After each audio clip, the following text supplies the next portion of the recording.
At 2:30 a.m. on a quiet Sunday morning, the sleepy hum of the city was broken only by the buzz of fluorescent lights inside a small bank's self-service area. The security cameras rolled silently as two men, faces hidden under masks and caps, slipped inside. One of them stood guard near the entrance. The other walked straight toward an ATM. They didn't carry crowbars. They didn't try to break the machine. They didn't even touch the keypad. They simply waited. Seconds later, the ATM whirred to life and began spitting out cash. Bill after bill poured into the tray like a broken slot machine. The man moved fast, stuffing the money into a black duffel bag while the lookout kept watch. Everything was smooth until a stranger wandered in. Startled, the two masked men froze, then bolted. They left behind a half-full bag and a pile of scattered banknotes. That stranger stood there for a moment, blinking in disbelief. What he was witnessing wasn't a glitch. It was the aftermath of one of the most sophisticated cyber heists in history. What began as a bizarre ATM malfunction would unravel into a global financial nightmare, spanning 30 countries, hitting over 100 banks, and stealing nearly $1 billion. The criminals behind it? A shadowy hacker collective known as Carbanak.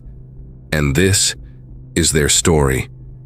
It all started 2.5 years before that night. In a quiet office in Kyiv, Mark, an ordinary employee at a Ukrainian bank, clocked in for another uneventful day. He wasn't a criminal or a genius, or even particularly ambitious. He was just an overworked banker with a coffee addiction and a bad habit. He never updated his Windows system. That one small detail would cost the global banking industry $1 billion. As Mark sipped his coffee, a new email appeared in his inbox. It was from his colleague Sergey, someone he trusted. The subject line read, "Under Federal Decree Section 115. It looked official, maybe even urgent. Mark clicked on it, opened the Word document, glanced over the first few lines, then closed it. He had no idea that by doing so, he had just handed his bank's digital keys to one of the most dangerous cyber criminals on Earth. Weeks turned into months. Then one morning, the bank's executives were in a frenzy. ATMs across the country had started dispensing cash randomly at 2 or 3 a.m. to people who just happened to be there waiting. Some of them were lookouts. Some were money mules. Every malfunction was perfectly timed. The bank's security department called in Kaspersky Lab, one of the world's top cybersecurity firms. Investigators combed through the ATM's hard drives. No viruses, no clues, no footprints. It was as if the system had been haunted. Then, one night, Kaspersky's headquarters received an urgent call. A massive Russian bank had been breached. The hacker had taken over something far more dangerous than an ATM, the pre-controller, the brain of the bank itself. Whoever controlled that, controlled everything. Investigator John Topatsky rushed to the scene. The bank's IT team was panicking. Systems flickered. Logs showed commands they never entered. John dug deep into the system's code and noticed something odd. A harmless-looking calculator program. But this wasn't a calculator. It was a backdoor, and it was live. John stared at the monitor, realizing the hacker could be watching him right now. He decided to test it. He opened a blank Word document and typed one word in Russian. "Hello." 2.5 minutes later, the mouse cursor moved, by itself. A single message appeared. "You can't catch us." John smirked and typed back, "I will." That was the moment Kaspersky officially met the ghost in the system. As the investigation expanded, patterns began to emerge. The malware responsible was sophisticated, adaptive, and invisible.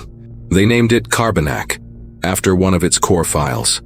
This wasn't a virus written by amateurs. It was a full-blown espionage toolkit. Tracing its origin led investigators back to Ukraine, to Mark's very computer. That simple Word document Sergey had sent months ago had contained a malicious payload. Once Mark opened it, the malware quietly downloaded itself, creating a hidden tunnel between the hacker's system and the bank's internal network. The hacker observed in silence, studying employees, their routines, even how money moved through the system. For months, he didn't steal a cent, he just learned. And when he finally struck, it was surgical. Carbanak used three main attack methods. First, they manipulated internal transaction accounts, transferring millions into their own before restoring the original balances, so no one noticed until it was too late. Second, they took control of ATMs remotely, programming them to spit out cash into the waiting hands of cash mules. Those mules would deliver the money to the Russian mafia, who laundered it through luxury goods and cryptocurrency. The third method was the most ingenious and terrifying. As Kaspersky and Europol joined forces, the investigation widened across continents. But the hackers were always one step ahead, shifting servers, rewriting code, and erasing traces like ghosts. By 2015, the Carbanak network had stolen an estimated $1 billion from over 100 banks across Europe, Asia, and the Americas.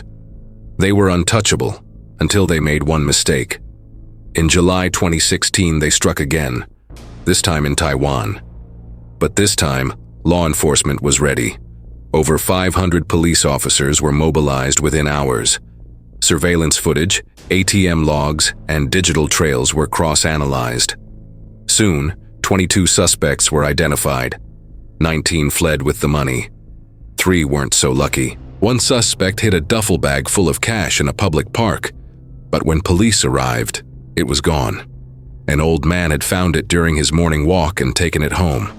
Another suspect hid millions inside lockers at Taipei Central Station, but police intercepted his partners as they sat down to eat dinner at a nearby hotel, still surrounded by their stolen cash. In total, 90% of the stolen money was recovered. The 3 captured men were sentenced to more than 4 years in prison, but these were just foot soldiers. The real question was, who was the mastermind? The trail led investigators across borders, through cryptocurrency wallets, and into encrypted chat rooms, until finally, in March 2018, a name surfaced. Denis K., a Ukrainian man living quietly in Alicante, Spain. On paper, he was a ghost. No social media, no public presence, no job. But behind that silence was a digital empire. Denis was a genius programmer. To stay invisible, he paid for everything in Bitcoin: food, rent, even clothes. By 2018, his Bitcoin wallet was worth over $10 million.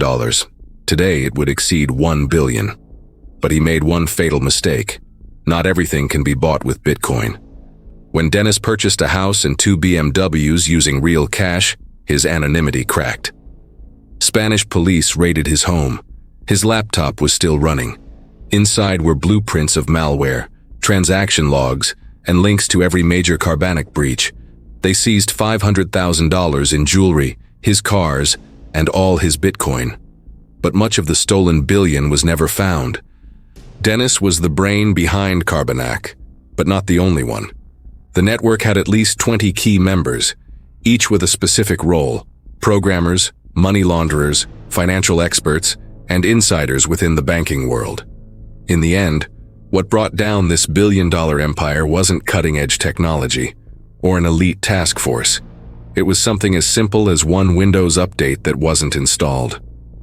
Mark's small mistake, opening a single attachment, was all it took to ignite the biggest digital heist the world had ever seen. And while Carbanak's leader now sits behind bars, experts believe fragments of his code still exist, evolving, adapting, and waiting. Because in the world of cybercrime, nothing ever truly disappears.